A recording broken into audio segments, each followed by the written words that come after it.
поскапува цената на становите во Македонија и колку се квалитетни нашите стамбени згради? Дел од темите на кои што утрово ќе разговараме со Ивица Јакимовски, председател на Градежната комора на Македонија. Добро утро, добро ни дојдовте во емисијата. Добро утро, добро ве најдов. Благодарам за можноста да комуницираме во однос на недвижности и градежен сектор. Има ли повисока цена на становите во нашата држава? Каква е, ако направиме паралелата меѓу Скопје и останатите градови? Што се однесува во однос на цените е специфичен момент кој што го диктираат повеќе фактори. Не е дека цената зависи од поединец, него е севкупна пазарна логика која што е во моментот. Тоа што се случува во моментот да има повисоки недвижности, повеќе пати сме го комуницирали и го комуницираме постојано дека се должи на повеќе фактори. Една од причината на првична која што ја гледаме и детектираме како главен фактор е недоволна понуда во однос на различна категоризација на недвижност. Кога мислам на различна категоризација, мислам на различна локација за да имаат различна вредност, затоа што голем процент од недвижноста, а тоа е веќе и да кажем во последниве 4 до 5 години, е кај што самата локација, особено во делот на централно градско подрачје, учествува со 40% за обештетување на самата локација, што создава голем притисок во однос на крајната цена на самата недвижност и тоа е нешто кое што е основно кај што имаме така висока цена. Тоа што се случува во однос на паралела за понуда на недвижности во однос на други локации надвор од градот Скопје во другите градови, што се случуваат?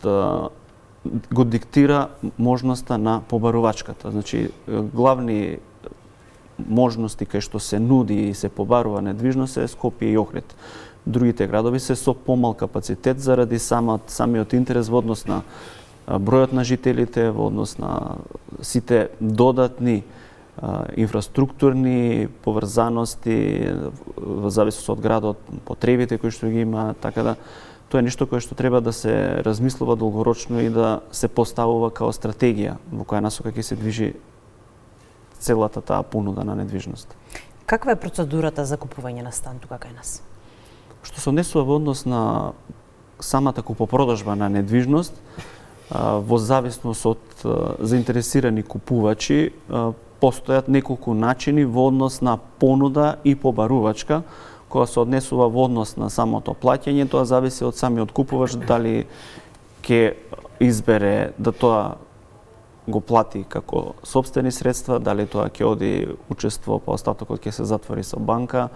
Така да постојат повеќе форми и начини во однос на самата купопродажба на недвижноста, а понудата која што се случува да ја имаме на пазаров е, да не кажам, во континуитет се нуди на ист начин, со тоа што многу е битно да се направи разграничување во однос на понуда на нова недвижност и половна недвижност, затоа што процентот на севкупната купопродажба е многу голем во однос на половна недвижност. Значи, во однос на севкупна пазарно учество, повеќе од 93 до 95% е на половна недвижност, отпаѓа многу помал процент на нова недвижност.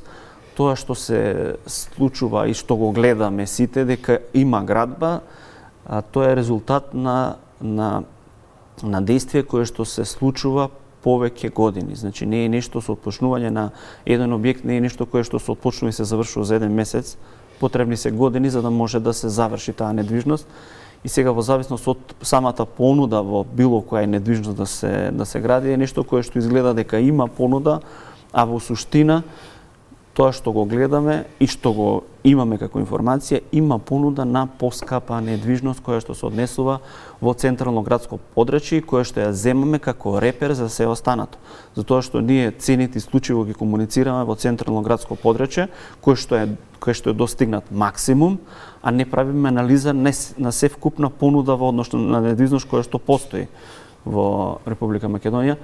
Така да малку е покомплексно и треба да се направи поголема пристап во однос на стратегија анализа на пазар на самата недвижност, затоа што од друга страна создава перцепција дека недвижноста е нешто недостижно, прескапо, дека создава проблем, меѓутоа тоа е резултат на и самата инфлација која што ни се случува од периодот 2020 со сама ковид криза која што наметна енергетска, економска криза, застој во однос на носење детални планови, укинување на постоечки детални планови, и тоа направи да комплетен дисбаланс во однос на пазар на недвижност, затоа што ние во изминатиот период, кога зборам до 2020 година, имавме постојано континуитет.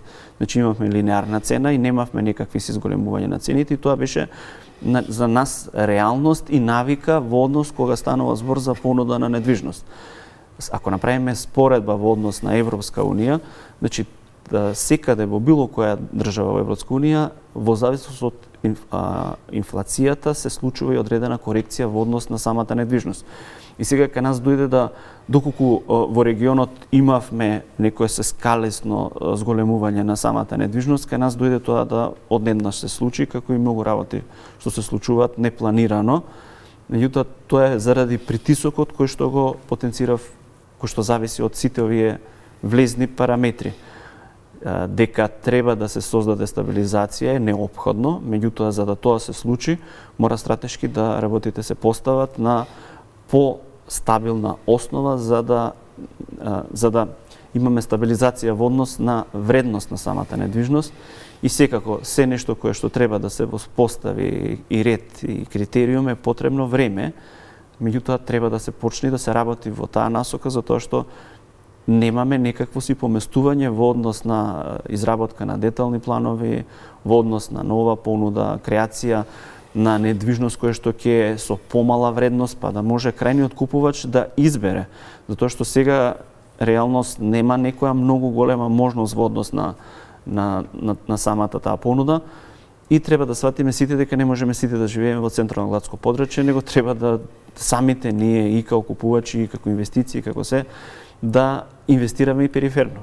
Затоа што треба да се навикнеме и да создаваме и нови населби, и нови градови, и да градиме објекти кои што се повеќе енергетски ефикасни, кои што ќе трошат помалку енергија, кои што ќе ги задоволуваат потребите на новото време, нова архитектура, и тоа е насоката во која што треба да размислуваме и да инвестираме.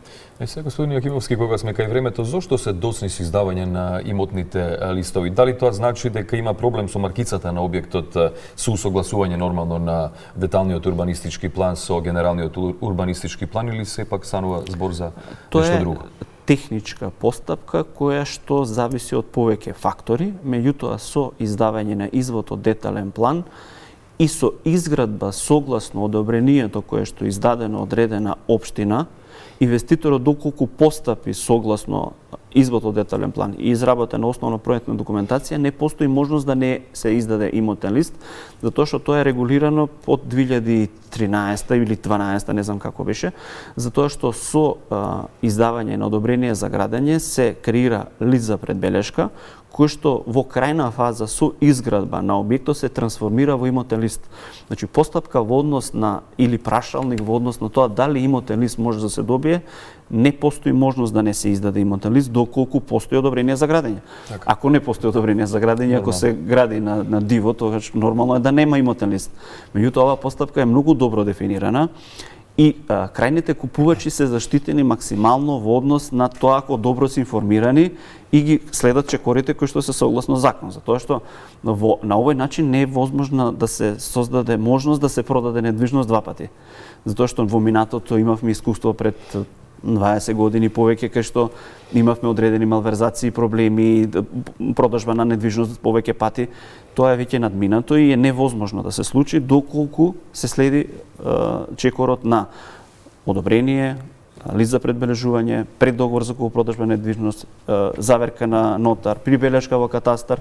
Значи не постои можност да се направи таква злоупотреба, а делот на конкретно задоцнување по однос на имотен лист зависи од повеќе фактори. Едниот чекор е барат. Во конкретен случај, дали е тоа инвеститор или е некој кој што извршува постапката по овластување на инвеститор, не е ажурност. Вториот чекор е општината, кај што има во рамки на општината урбанизам кој што треба да постапи согласно барање на нарачател. Може тука да се направи одредено пролонгирање за доцнување. Третиот чекор е катастар, кај што предметот се аплицира до катастар и катастар го ажурира крајниот документ имотен лист. Со искуството и работата кој што сме го имало секакви случаеви, меѓутоа не постои можност да се случи, а да нема имотен лист. Сега да преминеме на квалитетот, со оглед на тоа дека имаме интензивна стамбена изградба, еве конкретно во Скопје. Кога станува збор за квалитетот, имаме ли квалитетни градби? Апсолутно имаме квалитетни градби и тука имаме направено механизам, не ние како инвеститори, него како држава, во однос на квалитетот на градбата. Секој објект кој што се гради е задолжителна обврска да добие мислење од Институтот за земјотреско инженерство, кој што со тоа мислење го потврдува квалитетот на самата градба. Значи, тука постојат повеќе чекори. Првиот чекор е со издавање на одобрение за градење, потребно е да се одобри позитивно мислење во однос на проектната документација. Тоа е првиот чекор. И после со самата изградба на самата градба постојат 3 степени на проверка во однос на самата градба. Инвеститорот и изведувачот, нарачателот во дадена ситуација е должен да го извести самиот институт во однос на степенот на изградба и сега има неколку чекори. Првиот чекор е степен на изградба кога се груби работи, значи пред се контролира конструктивниот дел во однос на квалитет на бетон и арматурно железо, кој што е основ за самата градба. И тука мора повторно да се соберат тие мислења за да на крај се добие завршен извештај кој што го потврдува квалитетот на самата градба покрај законската обврска на задолжителен надзорен орган, покрај законската обврска за испитување и атестирање на градежните материјали во однос на арматурно железо, во однос на бетон. Јас сум убеден и го знам се тоа, доколку се придржуваме согласно законски поставените критериуми, невозможно е да постои неквалитетна градба. Процентот на нарушување на квалитетот кога би се довело во ваква комуникација дали или не е квалитетен, го нарушува тоа кај што имаме голем процент на изградени објекти кои што се дива градба. И сега ти кога градиш нешто кое што не почитува зададениве услови согласно закон, нормално е дека и крајниот ефект квалитет е под знак прашалник, не е извршена никаква контрола и нормално е да тој објект не е квалитетен. Во однос на новите градби кои што можеме да комуницираме во однос на тоа што ние го работиме во рамки на комората, зборам ние поголем дел од инвеститорите, црсто стојам на тоа дека имаме многу поквалитетни градби од тоа што некогаш се градело, затоа што имаме подобра технологија, подобрен контролен механизам, подобар квалитет на градежни материјали. И сега многу е битно да сето тоа се следи согласно насокиве кои што ги комуницираме. Меѓутоа што има додадена вредност во однос на новите градби е делот на енергетска ефикасност и сите кои што имаат можност да користат нова недвижност и претходно имале недвижност која што е изградена 80-тите, 90-тите години, прави голема разлика во однос на таа енергетска ефикасност, а пред се заштита на енергија во однос на топлење или на ладење, затоа што имаш поголем процент на континуирана температура во самиот простор, во однос на нагли промени временски во минусно или во плюс, не може да се осети промена во однос на температурната разлика и тоа е целта. И тоа е прв чекор во однос на изградба на енергетски ефикасни објекти кои што се третира во однос на фаза, зидарија, надворешна столарија и се останато кое што е неопходно потребно. И вториот чекор е едукација и обука во однос на користење на енергетски ефикасна опрема во самата недвижност која што дополнително прави заштита на самиот корисник. Така да, во однос на новата недвижност која што се гради и која што е на понуда, доколку е во енергетска класа А, значи имаме заштита на енергија споредбено со старите недвижности кои што се градени во 80-90-тите години, имаме и до 6 пати заштита на енергија која што со експлоатација на години е бенефит по однос на самата инвестиција во таа недвижност. И не само да ги охрабрувам, него гарантирам и на сите гледачи и купувачи дека недвижностите кои што ги градиме, кои што се нудат на пазарот се многу кратно поквалитетни од тоа што се градило некогаш. Купејќи си стар стан, реновирај го. Тоа станато кај нас, знаеш како, доаѓа кај нас, зошто е тоа така? Затоа што голем процент ние сме навикнати да купиме ефтино и ние свесни сме дека треба да реновираме, свесни сме дека треба да правиме, меѓутоа стартната влезна цена мене ми е ефтина. А кога ќе го вложиш севкупната инвестиција, тогаш ти испаѓа неколкократно поскапо тоа што би го купил во основа. И кај нас, за жабе стои изреката сиромавиот два пати плаќа, затоа што недоволна информираност. Едукацијата во однос на купување на недвижност е, според мене, е едно од главните и битни и алки, затоа што многу е битно да се посвети поголемо внимание во однос на купување на недвижност. Што добивам јас со самото вложување? Дали за вредноста која што вложувам, добивам тоа што е потребно во однос на одредена недвижност. Сега кога сме на оваа тема, најатрактивни локации во Скопје се уште останува центар, аеродром и Карпош. Никако граѓаните се одлучуваат дали можеби затоа што во овој дел од градот им е се подостапно, меѓутоа на што тогаш да внимаваат кога купуваат стан? Ако ги одберат овие локации? На што да внимаваат? Има многу работи на кои што треба да се внимава. Значи, прво и основно треба да се избере проверен партнер. Значи, треба да се бира инвеститор кој што е подолго на пазарот и кој што согласно користење на недвижноста ќе го докаже квалитетот. Не е личното ветување, него треба подолгорочна истрага да се направи на пазарот. Другото што е многу битно е делот на понуда. Доколку сакам да купам одредена недвижност, е да споредам. Значи да соберам понуди од повеќе инвеститори и да направам споредба зошто тука се вградува одреден тип на материјал и опрема, а зошто тука не постои. Дали се сведува на декларативно или се сведува на реално вложување. Значи многу фактори зависат од тоа дали крајната недвижност ќе биде квалитетна.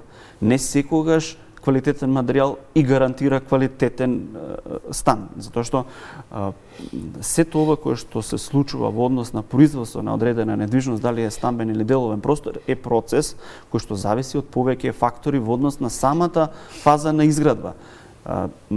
Е комплексно во однос на целата постапка, затоа што е производство кое што се случува на лице место. Не е статично производство кое што е во производствен процес, хала или објект кој што е континуирано, кое што се повторува, затоа што од самото искуство кое што го имаме во однос на изградба на сите објекти, секој објект е приказна за себе затоа што се гради во различен временски период, во различни временски услови, со различен кадар, и сето тоа дава крајен ефект, слика за квалитетот на самата недвижност. Започнавме на почетокот со цената на становите. Во наредниот период ќе очекуваме ли повисока цена? Ќе бидат ли мирни граѓаните? Ќе може ли едно просечно македонско семејство да се дозволи да си купи станот? Не само во Скопје, споминавте вие и на периферија може да се живее. Што се случува? Тоа што ние го имавме како бенефит, како држава, од претходен систем наследен, да можност да имаме секој недвижност, не е така во Европа. Значи, ако направиме процент на собственост на недвижност во Европска унија и тоа што го имаме ние сме на врвот на држави кои што имаме собственост во однос на недвижност. И таа навика која што се протега со децении е нешто кое што на нас ни создава страв. Затоа што сега во дадена ситуација, тоа што е зголемена вредноста, не е случај кој што се случува на самата понуда на новата недвижност, него тука е зголемена вредност на севкупната недвижност. Затоа што ние и недвижноста која што ја имаме во минатото, која што сме ја финансирале, е сега зголемена и е додадена вредност. Значи во ниеден случај никој како купувач нема изгубено. Така да одредено доинвестирање во сама недвижност не е хендикеп, него напротив е нешто кое што треба да се стремиме и да одиме во таа насока да сега ние купуваме автомобил нов, така, со измината километража го менуваме. Треба да се размислува во оваа насока. Дотраеноста на одредена недвижност не може никогаш да биде поквалитетно од тоа што е ново. Меѓутоа, што е многу битно, да контролните механизми бидат уште повисоки. Да одредена можност за злоупотреба да се анулира. Значи да не може секој да може да гради недвижност, да не може секој да учествува во тој процес, затоа што на тој начин цената е цена. И тоа е нешто кое што го комунициравме, зависи од повеќе фактори. Меѓутоа, побитен факт е што добивам за вредноста. Затоа што ја секогаш ставам паралела со автомобилска индустрија, затоа што е најпрогресна и не е нешто кое што ни се случува секојдневно, имаме најдобри анализи во однос на тоа. Значи, ако направиме анализа во тој дел, таму јасно е диференцирано што добивам во однос на вредноста што ја вложувам. Во однос на недвижноста воопшто тоа не е така. Значи кај нас имаме случај кај што само е битна локација. Што добивам? Воопшто не се навлегува во тоа. Битно јас купив стан во центар. А дали ги исполнува основните критериуми по однос на задоволување на оддалеченост, поглед и сите тие неопходни работи кои што се за самата недвижност долгорочно, не се навлегува премногу. Јас морам само на крај, ова неминовно мора да го споменем, што е со звучната изолација? Со оглед на тоа збориме за енергетска ефикасност, меѓутоа ние сме сведоци дека голем дел од објектите ја немаат таа потребна звучна изолација. Еден од главните предизвици во однос на сама изградба е баш таа звучност, заштоа што звукот е специфична материја за третирање во однос на, затоа што на секој од нас како индивидуа различно реагираме во однос на таа звучност. Како и од останатите делови во однос на самата изградба, постојат норми, стандарди и во делот на таа звучност која што треба да се задоволи. Тука постојат повеќе типови начини на решавање на задоволување на потребата на таа звучна бариера која што е потребно да се задоволи. Има критериуми кои што се поставени како такви. Јас во однос на искуството кое што го имам и тоа што го правиме, во тој дел се остава голема посветеност и внимание да тоа се задоволи, затоа што специфичноста во однос на звучноста е таа што при самата изvedба треба да се отпратат тие чекори, затоа што е специфичен дел и има систем по кој што треба да се применува за да ги задоволи тие барања во однос на звучноста. И тоа го диктира квалитетот на самата градба. Значи, повеќе фактори се битни за да има квалитет на градба. Може да изгледа перфектно добро подносна фасада, може да има влезен хол, супер. Меѓутоа, дали е тоа кое што мене ме засека квалитетно и ги задоволува моите барања и потреби е нешто на кое што треба да се обрне внимание. Секогаш атрактивна тема, ви благодариме многу што бевте наш гостин. Ќе ве поканиме повторно затоа што имаме уште многу неодговорени прашања, меѓутоа времето е куса. Благодариме што наш за можноста да комуницираме во однос на темиве кои што ги засегаат сите гледачи, купувачи, затоа што сите ние сме корисници на недвижност и сектор како градежништво е нешто кое што не обкружува сите нас како луѓе, затоа што и во тоа што живееме, и во тоа што работиме е градежништво и тоа треба да го разграничиме една за секогаш дека невозможно е да не се гради, а дека е потребно да се поместуваат границите во однос на потребите и нормите да бидат повисоки, е нешто кое што треба сите да допринесеме и вложиме во таа насока. Благодариме. Благодариме.